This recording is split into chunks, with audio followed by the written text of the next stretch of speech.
Resilient Runner, Building a Mindset for Success. And this has come about a couple of times with Jackie and me. I love talking to Jackie. I love having her co-treat with me. Sam is new to us too, so we'll be able to send her patients. But Jackie and I have found really great success with co-treating runners. Whether somebody is struggling to improve their performance or they're coming back from an injury, we have found that when the brain and the body are paired together in rehabbing each other, that our success, the runner's success, is much stronger. So I appreciated treating with Jackie on all of these cases that we've been working together with. And like I said, it's been working. So thank you for both of you for being here. Thank you, Denise. Likewise. Yeah, thanks for having me. Well, so I just want to tell you guys about our two speakers. So we have Jacqueline Rhew and Samantha Cramin. Together, they're bringing a powerful blend of expertise in mental health and performance to our presentation today called The Resilient Runner. Jackie is the co-founder of the Center for Emotional Wellness, and she's nationally recognized as a speaker with over 25 years helping individuals building resilience in the face of challenges such as anxiety, depression, and trauma. Samantha is a licensed social worker and a former D1 athlete. I think you played soccer, right, Sam? Yes, correct. Okay. Specializing in supporting athletes and young adults in overcoming obstacles like perfectionism, performance anxiety, and life transitions.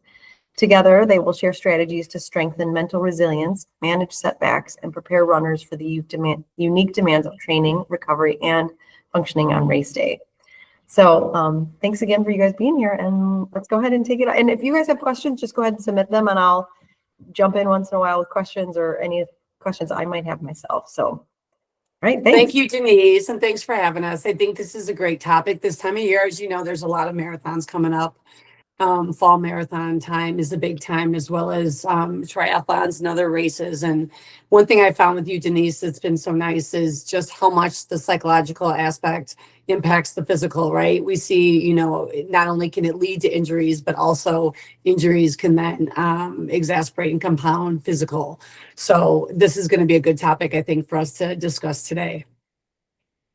As we get started, we talked about, Samantha and I decided to call it the Resilient Runner because really as athletes, and I'm a runner myself as well as a lifelong athlete, it is really about that resiliency factor. And so much and so often just showing up to race day, it takes so much both mentally as well as physically to train and to be in that place that we want to show up. And so we're going to talk a little bit today about how to kind of foster that resiliency as well as really kind of shifting to a mindset that will allow us to find the most success we can. And it's going to look different for every person. And it's going to look different really for every day. No two races or no two situations are going to be the same. Right. I think being an athlete is very unpredictable. So some of it is finding out how to be comfortable with some of that discomfort, some of that unpredictableness of the sport. So I'm excited to get into it. Definitely. So as we, this first slide is going to be kind of funny. But one thing that I think about too, so often when we go to this, and this is kind of like funny when you look at everybody's emotional faces, but really, whether you're going out for a difficult training run or you're going out for, your main event, you might show up and find that you're feeling really excited and you're just like, I got this. And I'm feeling really happy and blissful. You may feel like, holy cow, I'm not ready. Maybe training didn't go the way you want, or maybe something's off and you're really kind of feeling scared and nervous. But we feel so many different emotions at one time. And sometimes we hyper focus on those emotions that are uncomfortable. And then that can lead to a panic in a sense. And so just being aware of your emotions and how they impact your physical tension, just even your posture, being aware of kind of the things that you're saying to yourself and your thoughts and how that impacts your emotions. A lot of us can be very self-critical, right? And so I always say, don't say anything to yourself that you wouldn't say to a close friend. We tend to kind of beat ourselves up. And we're going to talk a little bit about kind of how the things we say to ourselves impacts our emotion. But, just being aware first of how your emotional state is, as well as, the impact that those around you have on your emotions. So if you have a training buddy, maybe that you find is maybe really negative or self-critical themselves, and you recognize that when you spend time with that person, it causes you to feel negative or feel kind of nervous, being mindful of how other things and other people impact your emotions, especially going into race day. And I know, Sam, you and I talk about this a lot. Which face would you be typically? Oh gosh, I used to be very nervous. I had a coach that I would always go up to and I would just look at him like this, almost like a deer in headlights. And he'd be like, "Are you nervous?" And I'd be like, "Yeah." He'd be like, "Good, that means you care." And so, and I do care. And so part of it is like paying attention to, okay, I was nervous. Maybe, like you said, Jackie, maybe I don't feel like all of that prepared as I should be, but some of it is having gentle curiosity. Okay, I feel like this, but I also have a goal and I'm like very committed and I'm here for a reason. And so like redirection back to that goal. I'm nervous because I care. I'm here for a reason because I care. I like it. I'm having fun. And some of it is, okay, yeah, I feel a little bit scared and uncomfortable, but I'm ready. Yeah. See, I think I'd be the lady in the orange shirt. Yeah, I might be that lady back there. Is that tired or what is that? Explain that emotion. You know what? I think, I guess it depends if this is the beginning, middle, or end of an event, what my face is. But sometimes I think it is a little bit like maybe that would be me more in the beginning.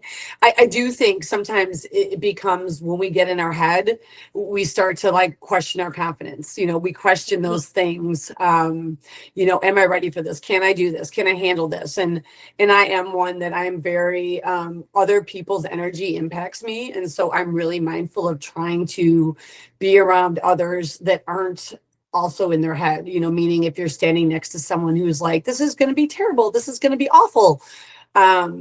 Or, conversely, being around someone that's like, I'm going to win this race. I'm amazing. I'm perfect. I'm great. And then you're like, oh my gosh, I'm not. This is going to be terrible. One thing, when we do have, and oftentimes I know if you are doing a long distance event or a bigger event, you are going to have some types of injuries or, nagging pains throughout. So, typically they say during, let's say, taper for a marathon, you start to feel those things, right? You start to feel like, oh no, is this an injury? Is this that?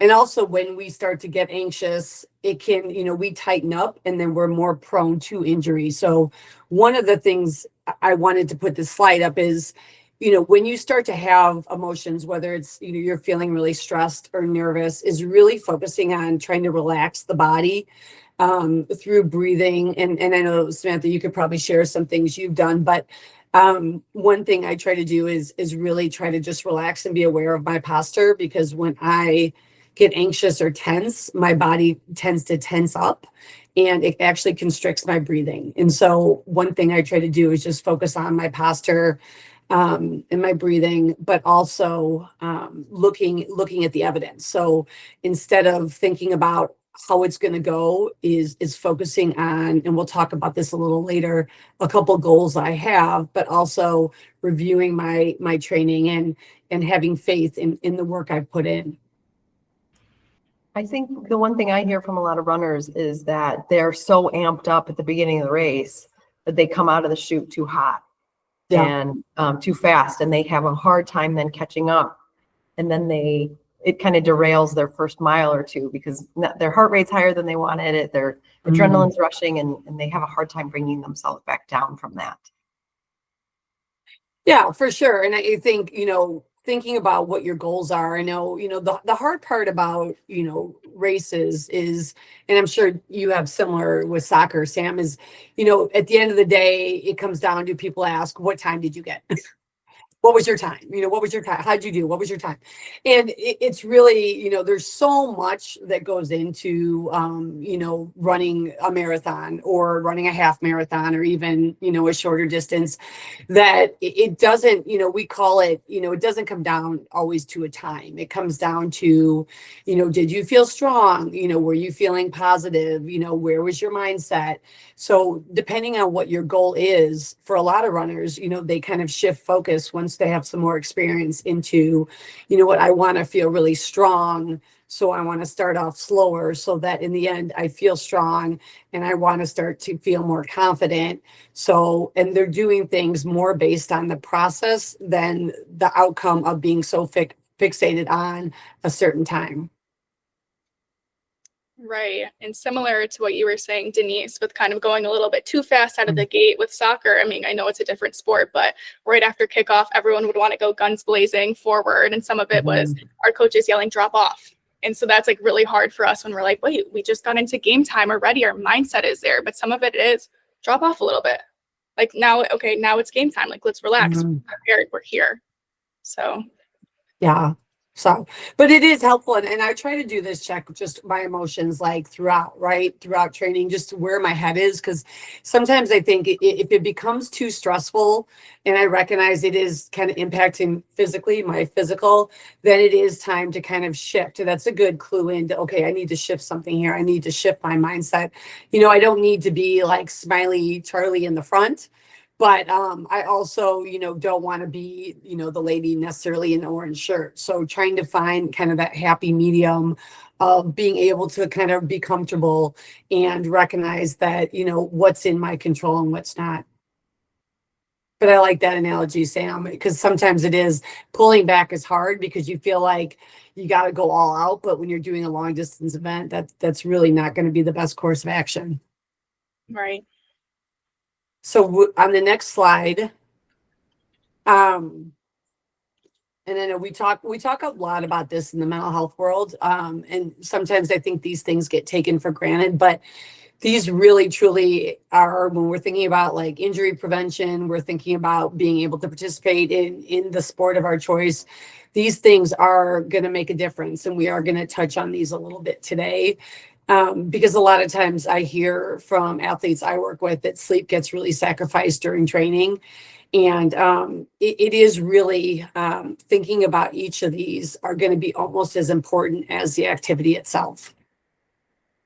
Right. What you found that sleep's pretty important too? I know we've talked about this. Oh, sleep is so important. Something that I think is funny because I work with a lot of adolescents. And so when we kind of reflect on their experience as athletes, I'm like, what makes you a good athlete? And sometimes they're like, I don't know, I just show up. But it's so much more than just showing up. It is like a whole, everything's intertwined. It is all related. You're not just showing up, you're going to bed early, you're sacrificing some other things that you maybe like want to be doing.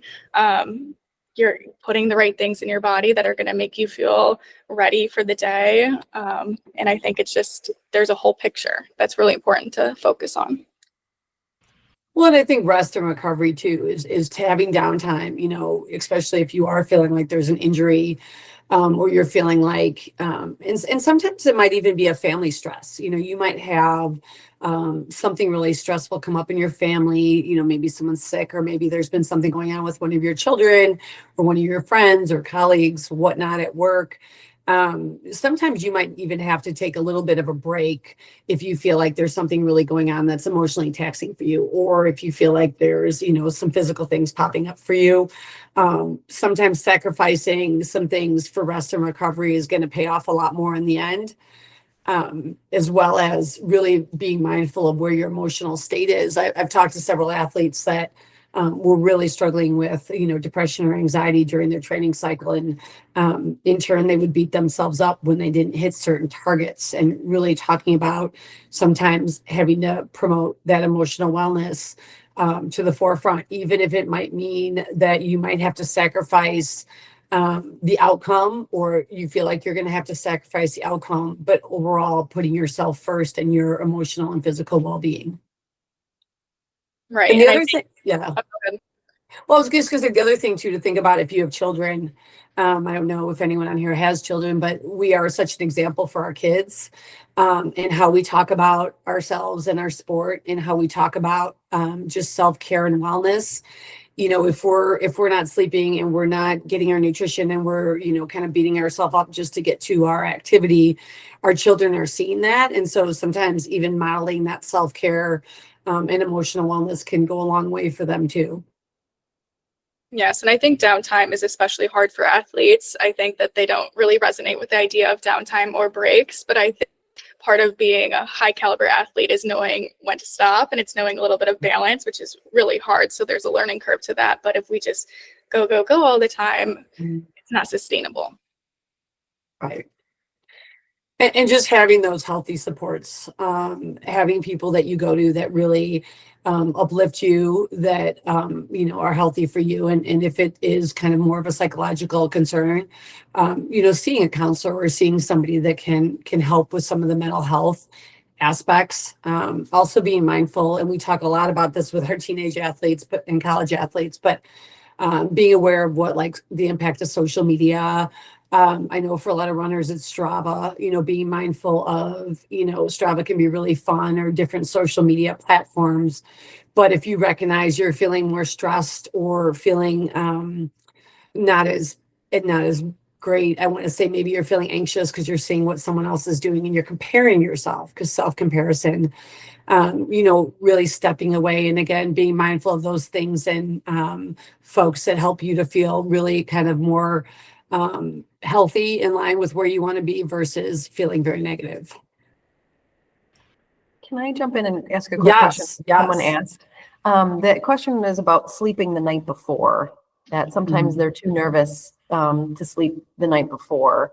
And so what do you guys recommend? I know some people say it's like the 2 and 3 days before the race is where you really need to make sure you're sleeping. But the night before the race, if you don't sleep, that's not necessarily going to affect your performance as much as if you missed sleep like 3 days for the days leading up to it. Yeah, I mean, I think everyone's different, but I think, if you can get some good sleep and rest that week, I mean, I think a lot of people don't sleep the night before, really trying to, avoid, like, right now, I hate to say it, it's cold season and a lot of people are getting sick. So just trying to stay physically healthy that week, making sure to rest if you can, kind of just tailoring your schedule at work or with family a little bit. But the more rest you can get leading up to that, if you don't have a good night asleep the night before, that's outside of your control, and you should be okay.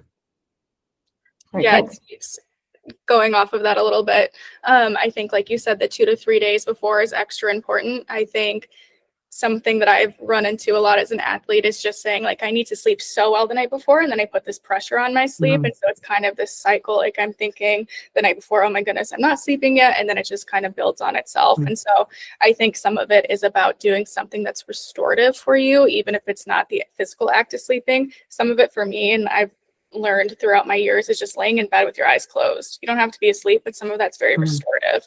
If you can do like a visual meditation or any sort of meditation that's restorative. So it's not sleep per se, but it's another way where you can kind of get that rest. And we actually have some sleep tips in the next couple slides.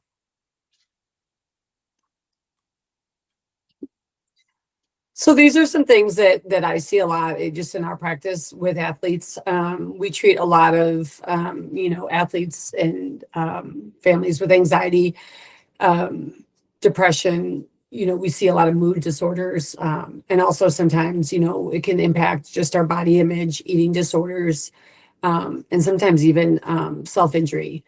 But in terms of anxiety, just to touch on, it's common. Everyone has anxiety, to some degree, and it impacts obviously some more than others. When we're anxious, we don't typically worry that everything's going to go well. We tend to think about every possible thing that can go wrong. And so if you are somebody that maybe leans more towards being a little bit more anxious, and you're aware that maybe you do start to catastrophize or do the what if game, or I should have done more of this, or really, again, trying to look at the evidence is something we talk a lot about. It's Thursday, my event is on Saturday. These are the things I've done, but focus on like the evidence and really trying to get out of your head, because anxiety is all about what if, right? Anxious people love to say, what if I didn't train enough? What if this goes bad? What if I fall on my face? What if I don't finish? And it really is about kind of moving away from the what if to what's in my control and what is the actual evidence.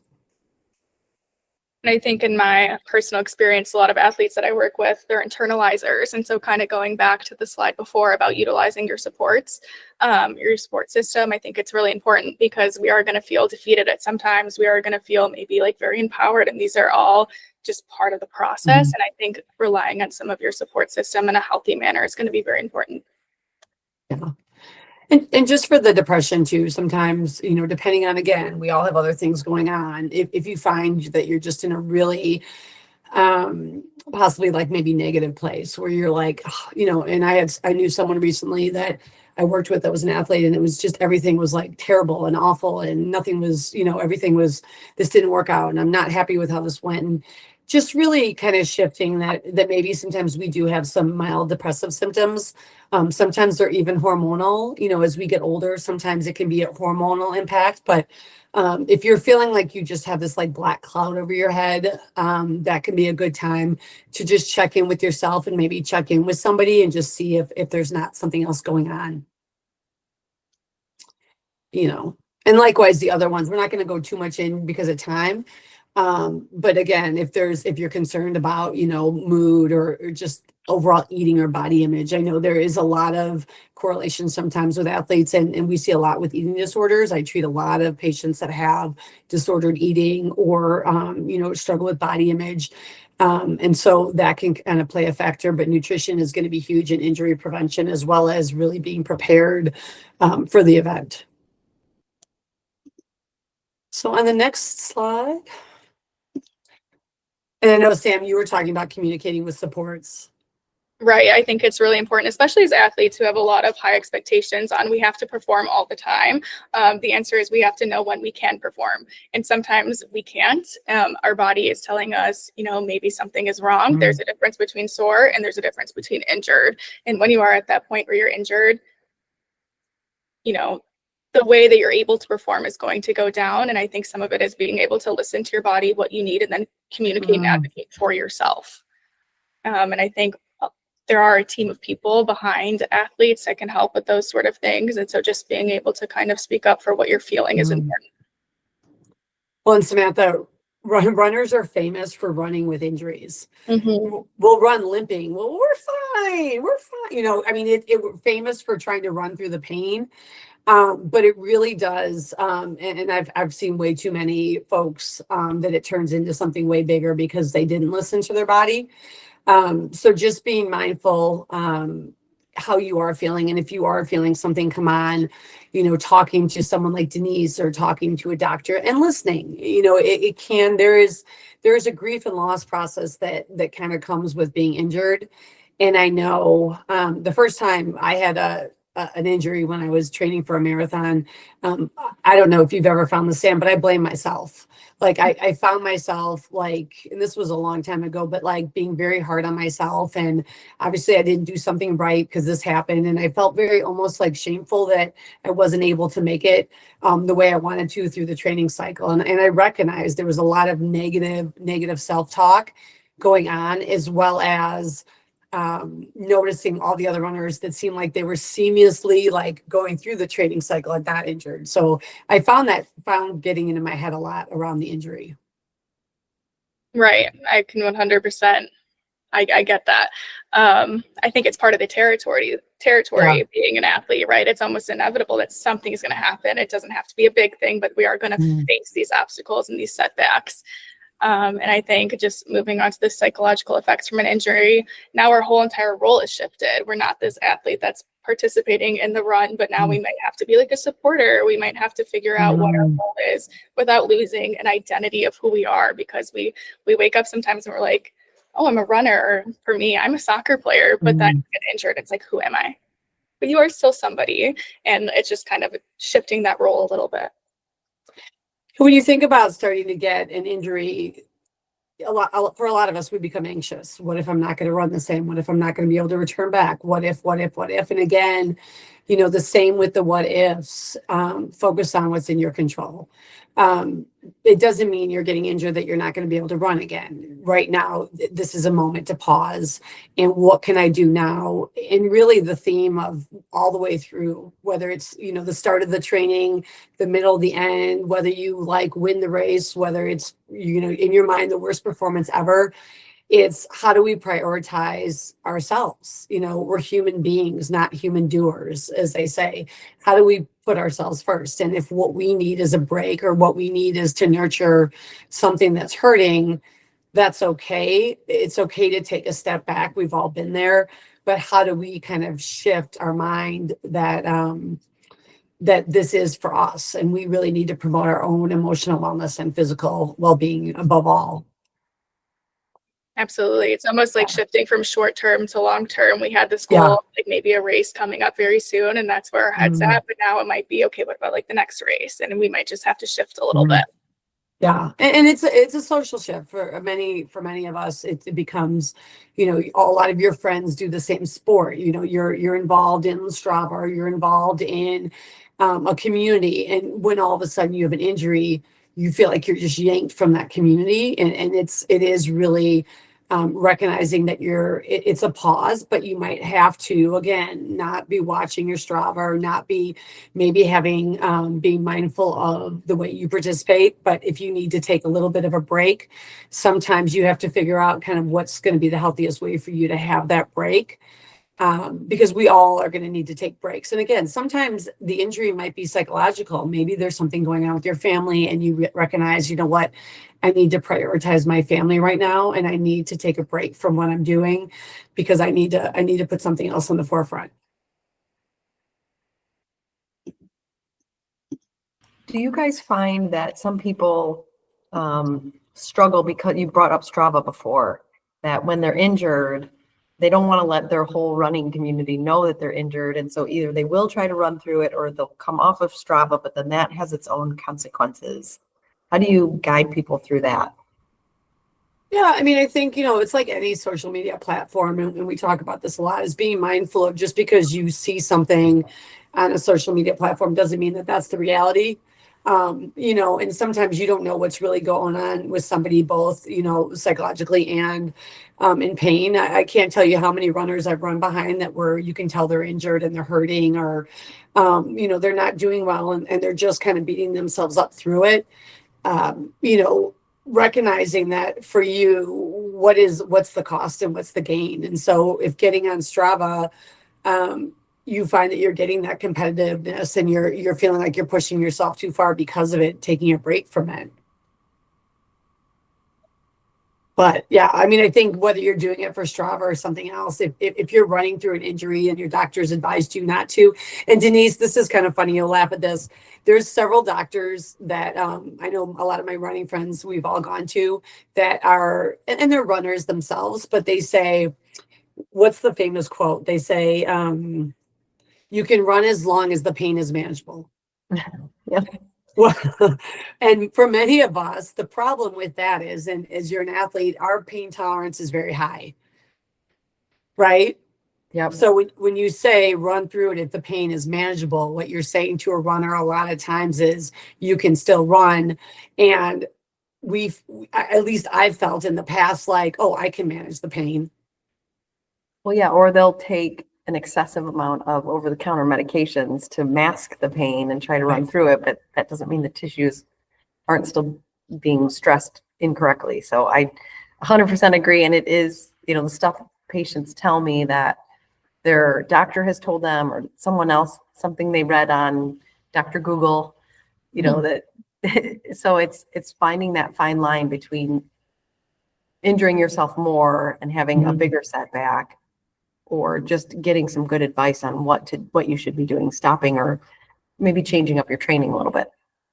Definitely. And it can be fun. Sometimes if sometimes doing things, the definition of insanity is doing the same thing and expecting a different result. Sometimes doing things different. I know I've had a couple, throughout my last 30 years of running, I've had a couple serious injuries. And I know one took me out like a year and a half. And I really kind of turned to doing other things like, swimming and strength. And it actually made me feel that much more stronger. And when I did return to running, I was a better runner. So there's a lot of times the breaks can actually help us perform better when we return. And that is, might be a 2-week break, that might be a longer break. But sometimes we learn so much more about ourselves. And actually, I find that I come back and I perform better. Right. And I think that some of that goes back to the identity of an athlete. And so we might think that we're a runner, but now that we're injured, maybe it could be a time for us to find what actually we really resonate with. What part of running do we like? What part, like Jackie, like you said, now that I can't run, I'm swimming. And so is it like being around social support and having kind of that community and that family of being an athlete? And how can we connect to that a little bit? Yeah, for sure. For sure. I know in the next, slide, coming back from an injury, and like Sam, like you said, because it's true, we've all been injured. Anytime that we're doing something all out, we're going to deal with some kind of an injury. You see that with high school, college athletes. You see that across the board. And the more we can learn the bounce back mentality, the easier it's going to become. So not if, like, what if, oh my gosh, this is the worst thing ever, but if I have a setback in any way, whether it's physical or emotional, how am I going to bounce back? And I know we talk about that acronym a lot in sports. With my athletes, I talk a lot about, okay, so if I don't make that basket, or if I get fouled out, how am I going to bounce back the next time I go in? But it is a lot of, when you think about getting injured or needing to take a break for whatever reason, how can I build that resiliency factor and be able to bounce back? And so some of the things that we think a lot about is communicating with supports, and sometimes training, with anything, family members might even feel a little bit taxed by the training. You might have a husband that maybe is kind of getting over like hearing about the training, or, because training can occupy a lot of time and energy, especially if you have a family. But finding supports that you can check in with when you are, when I'm having this issue, what do you think? But having like reasonable support people you can talk to, whether it's a Denise or a counselor, maybe a friend that you really trust will give you some good advice, but being able to communicate before the injury, but also when you're coming back, because one of the biggest mistakes that the athletes I work with make when they come back from an injury is they want to go all out, like if before they were injured. And what is really what happens then is they're more prone to get re-injured. And so really having realistic, and we talk a lot about just realistic expectations. When you're coming back, it's going to take time, and you're not going to be in the same place you were before the injury. It doesn't mean it's going to take forever. It doesn't mean it's going to take years, but how do you have a plan to come back gradually? And I think, Sam, like kind of you alluded to, this can be one of the most frustrating things for runners, is having to come back gradually, because once you get that flag to start training again, most people want to then get back as fast as they can. Yeah, I think I see one of two things. Either I need to get back right now, it's been too long, or I see I don't know where to start because it's been so long. And so I think for both of those categories, the same answer applies, and we have to be gradual anyway. And so like part of it could just be for like those athletes who maybe don't want to see the track again. It's just showing up, versus some of the people that really just want to go and like run their however many miles and just pick up wherever they left off. And some of it for them too is just showing up, and that like has their own set of challenges for both of them, but I think they're equally as important. Definitely. And just in terms of, the performance anxiety, which we're going to talk about in a little bit, is again, recognizing just because you have a thought doesn't mean it's true. We say in kind of the anxiety world, if we're feeling anxious, our thoughts are going to reflect that. If we're feeling depressed, our thoughts are going to reflect that. And so thoughts aren't accurate data, as I always say. So recognize thoughts are just a reflection of how you're feeling. And so what's important is to really set realistic expectations for yourself based on where you are, not based on where, your friend is, or not based on sometimes even, making sure if you have a coach, you're communicating to your coach what's really going on, because sometimes we want to hide injuries from our coaches and things like that. But having realistic expectations going in, and sometimes having a few goals, not just one. But I know a lot of coaches will stress have like an A, B, and a C goal. When I'm working with athletes, for instance, an A goal might be like, I'm gonna do the best I can given how I show up that day, and I'm gonna just do the best I can with what I have. A B goal might be, I'm going to try to stay really positive, especially to those around me. And I'm really going to try when I'm having thoughts of anxiety or thoughts of, negative critical thinking, I'm going to try to let those roll off and really focus on my mindfulness techniques. And then the third goal could be possibly a realistic like outcome goal, a certain time or a certain, depending on what the sport is. But I think having those be realistic, and when we're injured, or coming back from an injury, we really have to tailor those down. And so we're not putting too much excessive pressure on ourselves. Right. Like I think you said in the first couple of slides, it's process versus outcome. And we really have to slow down a little bit and look at the process, which I know is really hard for athletes who are used to that go, go, go, and who just want to maybe resume where they just were. But it's, like you said, it's not realistic. And so if we kind of keep trying to set the bar very high and we keep trying to reach that barometer that's not within reach, it's going to really damage mental health. It's going to make the process a lot more difficult. Yeah, and some of this should be enjoyable too. Right. If you're beating yourself up, or it's you find that you're like, I remember they said, God, this has been so awful and terrible, and it's kind of like, well, then you have to ask yourself, kind of, what's going on for that? What's going on for you? Why has this become such a thing? Because for many of us, especially as we get older, this is for fun. This is for enjoyment. This is to challenge ourselves. This isn't meant to beat ourselves up. So if you find that it's causing a lot of self-critical thoughts, that's a clue, that maybe we need to kind of shift. Fear of injury is another one we see a lot. If you've been injured in the past, being really fearful of becoming re-injured and being hyper vigilant to every ache that you have. Recognizing if it's more anxiety based, or are you more reacting to a way that you're actually feeling. Absolutely. Yeah. And self-compassion, I think, is huge. Sam and I talk about this a lot. It's just giving yourself grace, finding something positive that you've done. Whenever I ask somebody how something went, and they're like, it went terrible. Like we say to our kids, what's one thing that went well and what's one thing you would do differently? There always needs to be what's one thing that went well. Everything that you showing up went well, just because you showed up, again, and I tell kids this all the time. You don't need to do anything to be enough. You're enough for just being you. And so I think so much we're trying to prove something, but it really is about giving ourselves grace and recognizing, that we're enough. And I think even the smallest things, like I showed up today, or Jackie, like you were saying earlier, like I had fun, and that's a huge thing. Just having fun. And I work with a lot of adolescents that they have a lot of like ups and downs. And sometimes I always ask them, I'm like, why did you get started? Tell me your why. And then they bring it back to like their first time that they started playing whatever sport they're in when they're 6, 7 years old. And we just kind of do a bit of reflection on it. And it's how, like, tell me about like the timeline and where you are now and how you're feeling now and how we can use that to go forward. It's funny because recently I had an injury, and so I did approach it a couple of races by just having fun, and it bothered other people, I think, more than it bothered me, because I know I had some other runners asking me, and I was like, oh, I just was having fun. This was really, and they looked at me like, what the heck? Like, But sometimes, given what you have, that might be your main goal, is to show up and complete it and have fun. It's going to look different for every season of life. Right.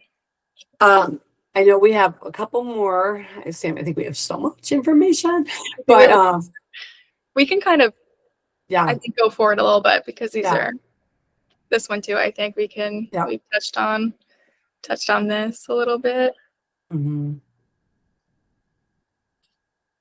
Yeah, and these are some things that we had talked about, just in terms of really overall helping the performance. And Sam, we can just even kind of go through each one. I'll start with the first one and kind of go through. But I just think the attitude that you have about your sport and the attitude that you have about your event is going to lead the way. So if you recognize that you have an attitude of like, I'm dreading this, or I'm not wanting to do this, or this is like, I'm exhausted by this, you know, that attitude is telling you something. And I'm not saying it's telling you not to do it, but it is telling you to kind of take a step back and look at what's going on. The attitude, that you have with others, the attitude that you have with yourself is going to be telling for the other things that are going to go down the list. And then I think that's also intertwined with motivation and kind of like I touched on before, that why are you doing it for you? Are you doing it for a parent? Are you doing it for a significant other? Did somebody tell you have to be doing this? Like, let's reevaluate. Why are you here? Why are you on the track? Why are you running the race? And does that match up with your goals? And kind of just starting from there. And if it does, okay, how do we get there? So I think that goes into goals and commitment. Yeah, and you know, the biggest thing with goals, like I mentioned before, is making sure they're realistic. You know, given that you know, maybe you have a lot of family things going on, maybe that you are coming back from an injury, make sure that your goals are realistic for you, that they will promote your overall emotional health and physical well-being. Because sometimes, you know, you might be able to do it, but if it's going to like really impact all other areas of your life in not so much of a positive way, you have to kind of, you might have to balance that out a little bit. What commitment can you realistically give? I was talking to someone recently, and they had one of their kids was dealing with something, and they were having a lot of extra work stress. And they recognized that they were following this aggressive training plan that they had committed to in the beginning of their training. But because of all these factors came up, the training program was so much, it was really bogging them down and kind of having a negative impact on their anxiety. So we kind of talked about it, and they had to change things up a little bit, and they had to change because the commitment that they had in the beginning was shifted a bit. So they had to change their goals. For sure. I think for self-talk too, moving on to this next one here, I actually get a lot of eye rolls about self-talk when I preach it to people, or when I tell people that it's actually very important. They're like, oh, so I just tell myself I can do it and I can do it. And I'm like, no, but it's like how you talk to yourself, how you show up a little bit. And so like for soccer, for example, we used to say, if you're taking a penalty kick, which means you're just stepping up to the line, you're going to shoot and you want to make it. But if you say, don't miss, don't miss, don't miss, your mind is now focused on missing. Versus if you go in and you're like, okay, let's make it into the top right corner. Now you're focused on the top right corner. And so our brain processes different words differently. So if we say, don't do something, that goes through a different part of our brain, versus if we say, do this, that goes through a different part of our brain. And what we need is really kind of that positivity. And so it actually does cue us in a way where we are now more able to achieve our goals or what we truly want. I think it's really interesting. And I think people are like, okay, I can't tell myself to show up and be like, yes, I got this. But I'm like, you can, and just try it. Maybe I'm wrong, but come back and let me know. Well, and the other thing, I love that, Sam, because I mean, that's exactly what we talk about. I mean, for me too, I try not to say it's going to be amazing or it's going to be terrible. Like, it's going to be, you know, like there's an event on Saturday. Because I think sometimes we do get into, it's going to be great. We try to talk up all of this like positive. And again, we don't need, you know, especially if you are dealing with any anxiety, move away from all the adjectives. You know, kind of move to like, I have an event on Saturday, I'm prepared, I'm going to go into it with a positive mindset, but try not to throw all the hype on it or try to like predict how it's going to be. And I love the mental imagery one, because really when you think about lining up for a race day or lining up for your sport, your event, visualize how you want it to go. And sometimes before I start, I have this, I visualize how I want the next 20 minutes to go. And I literally will kind of play it out in my head. And then when I get there, really try to, you know, play that scenario as I'm actually doing it. And I think that mental imagery can help a lot. They talk a lot about doing it at the ending, you know, visualize how you want the last leg of the race to go, visualize how you want to be in the middle, but really visualizing how you want to be before and after can help too. Right. And I think that's this next part, dealing with emotions, is also important because, you know, we don't always perform the way that we want to perform. We are 100% human through and through. We might not win the race or get the time that we want. But some of it is about like managing disappointment and then funneling it into something that's positive in the long run. Some of it is sitting with, okay, not my best race, not my best performance, because it happens to us all as athletes. And it's just about how do we go forward from here? How do we take this and turn it into something else? Or how do we just kind of sit with, you know what? I worked really hard. The process that I went through was really hard, and that might be enough too. Definitely. And concentration, just trying to, there's a lot of mindfulness techniques and there's a lot of apps out there, but mindfulness can help concentration and focus. And, the more we can kind of get focused and concentrate, the less we're in our head. And so focusing on what's in your control, there's going to be a lot of things that you can't predict. You can't predict how hot it is. You can't predict the weather. Everybody loves before a race, Sam, looking at the weather 2 weeks before. It's going to be so hot. It's going to be so this. They're going to run out of water. It's going to be all the things. And you know what? What's in your control? No matter what happens, what is in my control? My control, I've done the training. My control is kind of what I wear. My control is who drives me to the event. Focus on what is in your control, and that's going to help a lot too. I know we talked. Yeah. Want me to go? Okay. Yeah. This is a little bit more, just for sleep. I know we talked a little bit about sleep. There is something we use in the therapy world called CBTI.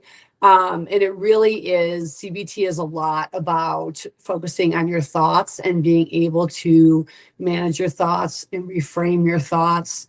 For instance, just being able to challenge some of those thought distortions we have. But there are some techniques we are going to share, and the research has shown that, especially for sleep anxiety, that it really also does all of these other things. It helps with muscle repair, right? It helps with mental focus. It helps with even our inflammation and our endurance and our energy. And so all of these things, as we see, if our sleep is poor, that is going to impact our performance. And we do so many things. Going back to the slide of the basics, we prepare day in and day out. We spend so much time running. We'll do like our mental practices, everything that we need to be doing. But I think one of the first things people will say is, did you sleep? Because that is the one thing that you truly need. And again, just to support this muscle repair, and just preventing burnout too. You need your sleep to keep going. So definitely. So these are just a couple of things that, somebody had said something to me once, and I don't know if you've heard this, Sam, but if you're like laying in bed all night staring at the ceiling, and this isn't going to work for everybody, but somebody had said to me to get up, sit in a chair next to my bed and read for 20 minutes and then go back to bed. They said that you're going to fall asleep way faster than laying there and staring at the ceiling, because like what you said is what we start doing is saying, oh my God, I'm not going to sleep. Like, when am I going to go to sleep? But they said that that's actually more helpful. Like the night before a race is get up, sit somewhere and just read. And that will make you tired. Obviously don't turn all the lights on.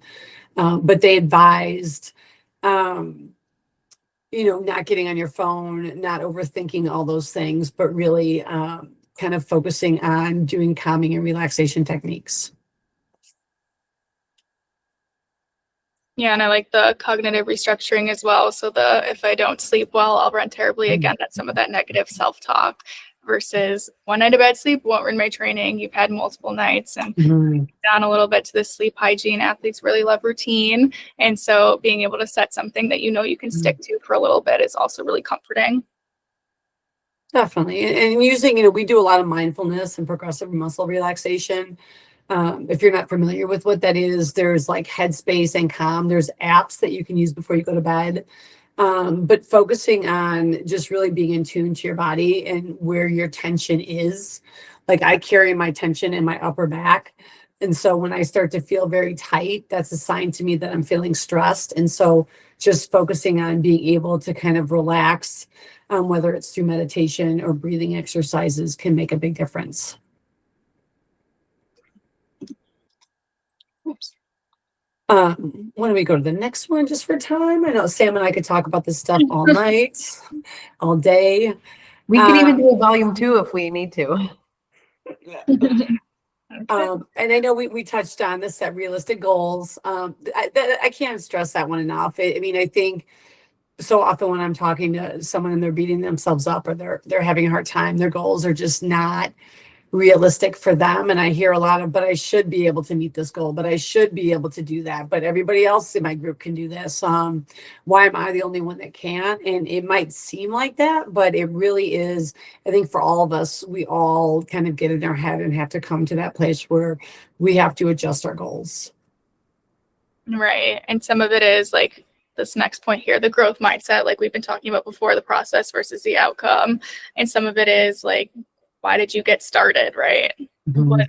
What was the process like? Did you wake up? Because you trained for marathons for quite some time, right? And why is that to go away just because you maybe don't perform the way that you want to? And so I think just kind of focusing on how you got there. Yes. We talked a little bit about the visualization techniques. Sometimes, accepting or providing constructive feedback is challenging, but sometimes really having one of those trusted supports, again, whether it's a coach or a Denise or someone that you can talk to that can really help give you some feedback in terms of it is time to maybe take a step back, or it's time to slow things down a little bit, because I think sometimes we're just going too fast, too much. I know Denise had talked about starting the race and going out too fast, but sometimes even coming up to training, all of our runs are going too fast, and we're not slowing things down, and that can really mess with how we're feeling emotionally, as well as lead to more injuries. And looking at this slide, something I love almost the most is the celebrate achievements. I think that as athletes, we don't stop to celebrate as much as we should. I think, like we talk about, we're focused on the run, the outcome. We don't really pay attention to the process, but it's also just saying like, I did that, regardless of what you got on your time, how long it took you, anything like that. It's just, we did it. And I think a lot of athletes are like, okay, what's the next one? But I think it's stopping and just being like, that was awesome. I worked hard. I love that, Sam. And I hear a lot too, and I'm guilty of this too. I have been. We can celebrate our achievement no matter what the outcome. I hear a lot, well, I can't celebrate it, I was slow, or I can't celebrate it, I didn't do that well. I can't celebrate it. You can celebrate it. Maybe it was a really hot day, and maybe you are recovering from an injury and you showed up and you finished. Maybe you're celebrating it because you had fun, and it is okay to have fun. It's okay to enjoy yourself. It's okay. And you might have someone that they asked you something, how was your time, are you disappointed with your time, or I think we say things to one another that we don't always realize how it comes off. But it's okay for you to say proudly, you know what, I am really feeling good about this, I am really feeling happy with my time, I am feeling really excited that I finished. And I think being mindful of, again, that self-critical piece. Are we doing this for, ourselves, or are we doing this for others to be impressed by us on Strava or something else? At the end, the goal is really for us to enjoy this and be emotionally and physically healthy in the end. Right. Even if you did get injured and you weren't able to participate, some of that is, okay, I did my rehabilitation, which is hard, or okay, I found that new role and I was able to show up to the race and I was able to cheer people on. And so just finding something that you can, show up and be appreciative about and just celebrate yourself, because it's hard. Yeah, definitely. And there'll always be another one. There'll always be another event. Right. And this is just some of us and our team. This is, I think that's the old picture. So that's not I don't think that's the new picture from this year. Although I'm probably wearing the same shirt, Sam, which I'm not going to show you the shirt I'm wearing right now. I was going to say, I was like, I think you're wearing it. Amazon, $7. It actually was. But this is some of our team. We have offices in Crystal Lake and Arlington Heights, and many of us work with athletes, and we have fun, and it is, it's good. Denise, we're excited that you had us on today. Yeah, thank you for having us. Well, I'm again really grateful that you guys came out. So if anybody has questions, like I said, I will forward the link to everyone that registered. And I'll put Samantha and Jackie's contact info in there for everyone. But or if people have questions, just email us and we'll get you the answer. But great tidbits. I think that there's so many things you hit on that we could make little webinars on each of those. Especially like I am really delving into the menopause world right now. A, because I'm going through it, but B, I seem to have mostly women runners right now going through menopause and the issues with sleep and stress management and trying to do it all. It just hit home with a lot of the stuff that I hear clinically. So maybe that's our next topic, is managing menopause with trying to train still. Yes, that is a good one for sure. So Well, thank I know, you. Samantha, you're far away from this, so I won't even. But thank you to both of you for being here, and I'm so grateful for you guys sharing your expertise. Well, thank you. Thanks so Have a much. good day. I will see All right, you you tomorrow, guys Sam. too. Bye, Thanks. everyone. Bye.